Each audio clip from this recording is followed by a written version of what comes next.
Colby Covington versus Leon Edwards. If I had to bet, I would probably pick Tony Ferguson versus Paddy Pimblett. People want to know, is Tony washed up or does Paddy Pimblett suck?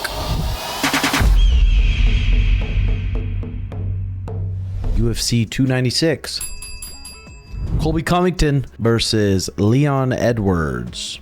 Colby Covington 2-2 in his last fights. He's 35 years old now. His last 6 fights have been 5 rounds. He's beat up some good southpaws. He's beat up Robbie Lawler, Rafael dos Anjos, Damian Maia. All animals, not quite like Leon. Leon's tall. He's a little bit faster with his kicks. He's a little bit better at staying at range. But Colby's got this scary, intimidating pace. One of my best friends wrestled with him in college and said he was the same way in college. He just never ran out of gas. And the fear of any fighter is to gas out, to run out of juice. So when does age start affecting your cardio? Probably not yet. 35, he's still pretty young. He looks pretty healthy.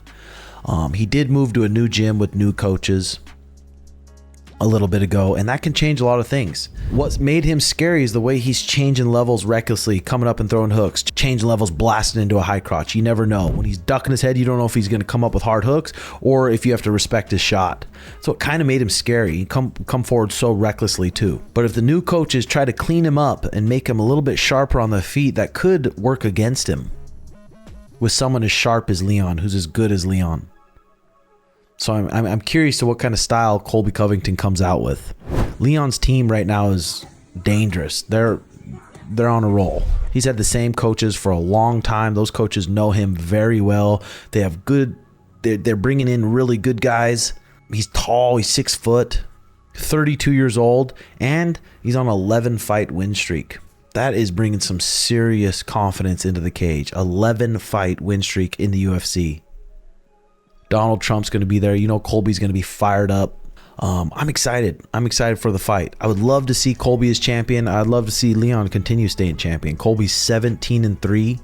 Not a very huge welterweight. It looks like he was walking around maybe 180 pounds. So he's eating good fuel. He's got that crazy good gas tank. Leon Edwards, 21-3. 6 foot tall and on a fat win streak. He hasn't fought no one like Colby yet, though. He's fought other good southpaws, but no one with the gas tank as Colby, and no one who's going to shoot as much as him. So I'm really curious to see what's going to happen here. If I was a betting man, if I had to bet, I would probably pick Leon Edwards by decision. I think he's going to have the tools to stop Colby's takedown. Will he be able to stop 100 takedowns? I don't know. We'll see.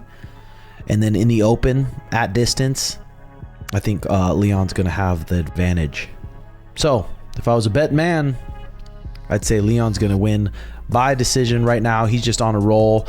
I'd love to see Colby as the champion. I love seeing people as brash as him. I used to not really like him, but now he's just grown on me. You want to see him fight. Anybody who's in the embedded saying, I'm gonna whoop this dude's ass 100%, you want to see him fight. So let me know what you guys think below. Okay, boys. One of the fights I'm most excited for is Tony Ferguson versus Paddy Pimblett. And people want to know, is Tony washed up or does Paddy Pimblett suck? I don't know. We don't know. Paddy Pimblett's came off a year layoff, and in that year layoff, he probably wasn't in the gym improving his skills a lot. He said he was in a boot. He said he was dealing with a lot of mental issues, so he probably wasn't at home fixing the holes in his game, like dropping his right hand when he throws a left hook, floating his chin really up. He probably wasn't improving his skills a lot. When he came back to training in May, it was probably mostly focused on getting back into shape. His foot got infected. That put him out longer. His wife got pregnant with twins, but still, the kid is young and he's got a lot of heart. He's young and durable, hasn't been beaten up. He's on a good little streak here, and when you're on these little streaks, you're pretty confident.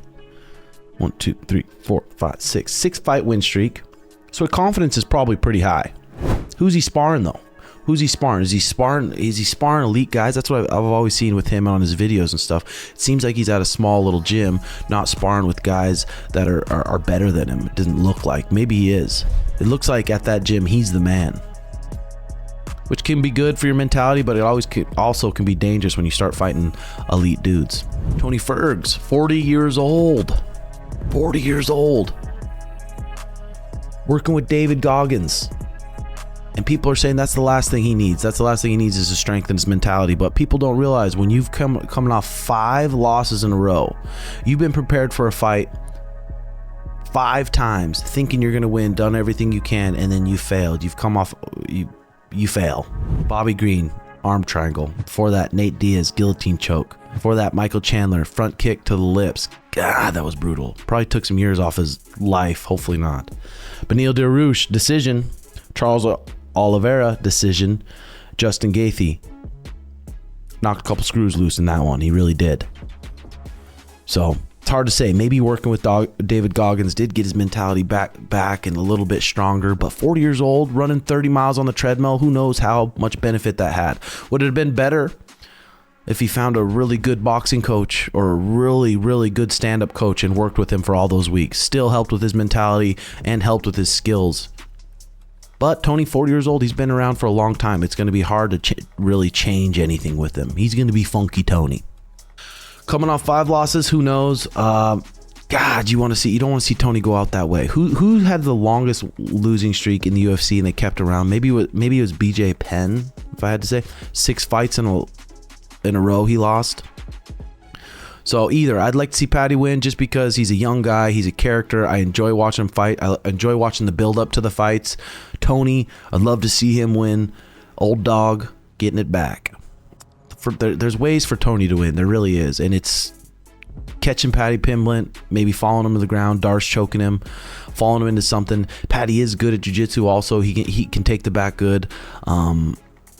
There's ways to win, but I'm going to have to say Paddy Pimblett probably gets it done. UFC 296 Saturday. Let me know what you guys think below. And hit that like and subscribe button. We're cruising. So, hope you guys have a great weekend. And we'll see you later. Love you. Bye-bye.